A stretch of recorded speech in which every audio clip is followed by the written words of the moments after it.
Pay me $4 a month, and you get my whole catalog plus exclusives that you won't get nowhere else. I mean, that's the premise of having like a Patreon, right? Exactly, And, but you know, but nobody. I'm tired of all these artists trying to force us to go and pay $10 for a digital download to clog up my phone that I'm already limited on space with. I mean, cut it out. I mean, having a Patreon or at least some type of membership model is going to be, I'm telling y'all right now, that is going to be the way to be. That is the way to go. But stream your music. Like, yeah. Stream your music too. Instead of fighting streaming, just join in on it and Why not? keep the money yourself. And you can do so many different things through like a Patreon or OnlyFans. Oh, here we go. Here the OnlyFans. Or got pastors on there. Right? You put your money on it. You put your songs on your OnlyFans if people want to listen to the songs that go to your OnlyFans. Or of myrappername.com. Do your own. Do your own. Like, because again, I know this from, I sell stuff on eBay, Poshmark, Amazon. The fears are always, what if they kick you off? These platforms can kick you off anymore. OnlyFans can be like, you know what? You violated so-and-so, you're done. Right. Or whoever else. So at the end of the day, again, get with the tech person and make your own. Yeah. That becomes the challenge though, right? Again, I'm going to say this again.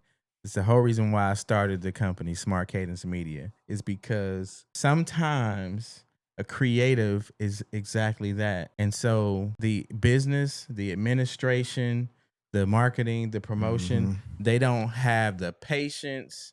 They don't have the time because maybe they're working a full-time job in order to even be able to afford to do their artistry in their part-time, but they don't have something that will allow them to be consistent, the wherewithal, the determination to continue to do something that they have to individually manage. That's how DistroKid and TuneCore and all that, that's how they're getting over on the independent is because they're providing a service.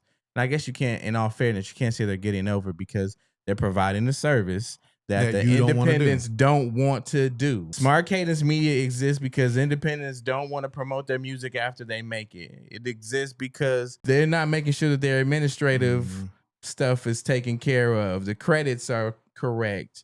And so to your point, we can keep it in the community. So I'm a creator servicing creators, but sometimes it's just harder for you to wear multiple hats and give the best version of yourself, especially as a creator. I know some creators that are like, I don't want to see no paperwork. I don't want to do it. I just want to make my songs. It's like you can. These are the same ones that operate that way. These are the same ones that complain about Spotify payouts. Yes, they are. 100%. They complain about. Yes, sir. Complain about that, and it's like absolutely exactly same ones. Yes, and they're the same ones that think that the end all be all is the streams. It's like, okay, it's not. I know. I could go and do whatever on my social media, but. Well, what my streams looking like? And it's like that's just a small piece of what it takes in order for your music to create a fan base. And so independents have got to know that and understand that it's a multi-layered scenario. LaRussell understood that. He understood from the very beginning. He understood that. He understood how to take ownership of the things that he had control within. And whatever the things that he could not do, he outsourced those to competent people, organizations, staff that could. And then he eventually built a team that allowed those individuals to perform those particular functions where he could then concentrate on other things, right? And I'm sure he's putting together the backyard events, but he is not himself putting together the backyard events. Right? Not anymore. Not anymore. And I mean, you got to find people that sometimes you can't afford to hire somebody right away. You got to find people that will rock with you until you can get to that point where either you can pay them or you can afford to pay someone else. That's right. But you got to be willing to put in that work. And he was able to find a community of people.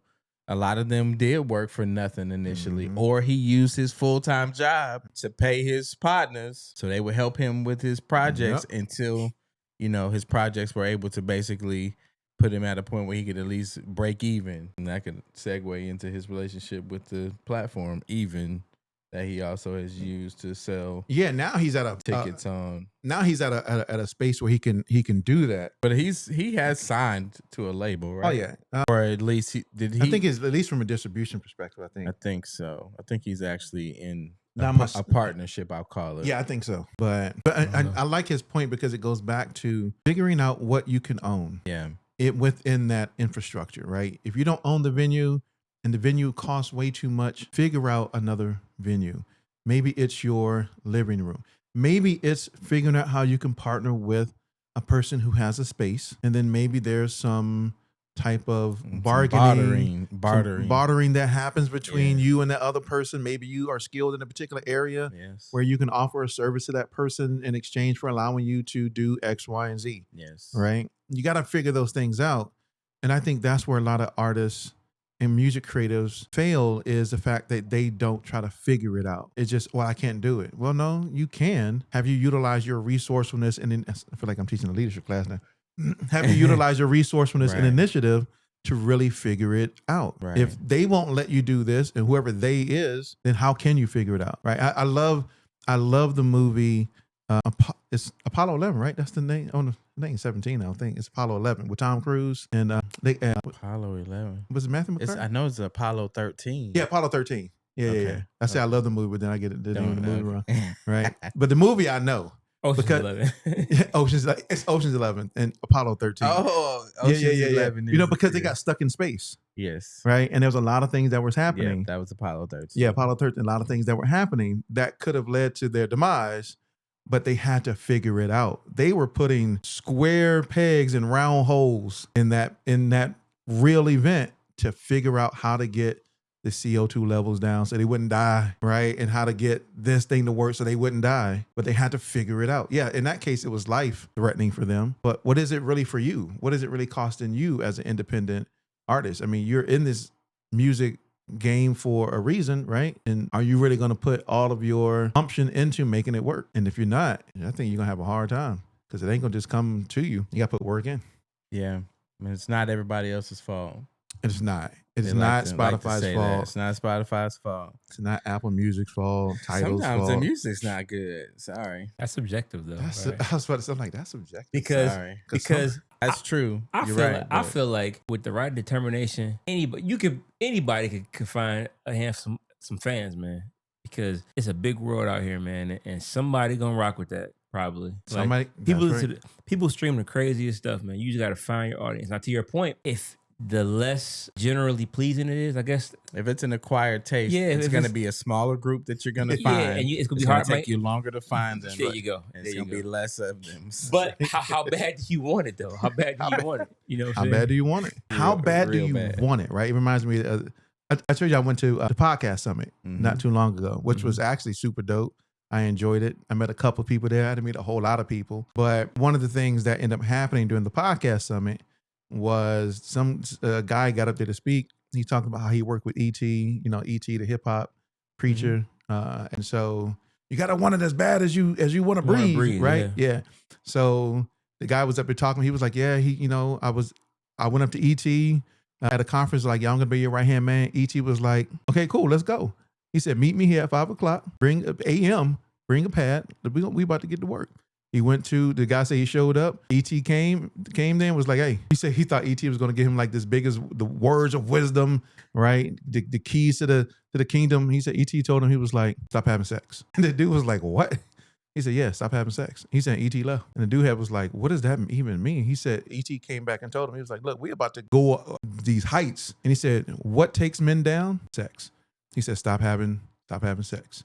And so the dude was on stage telling the story. He was like, yeah, I was supposed to talk today, but I was talking to E.T. earlier. E.T. was like, yo, I'm in Atlanta. He said, so ladies and gentlemen, welcome to the stage, E.T. And he came out and he literally did a whole sermon about podcasting, but on purpose and stuff. But it just reminded me, when I saw him, you got to really want whatever it is you're going after as bad as you want to breathe. If you're just playing around, I don't know how much success you're going to find in that. Just expect the results to match your effort. To match your effort.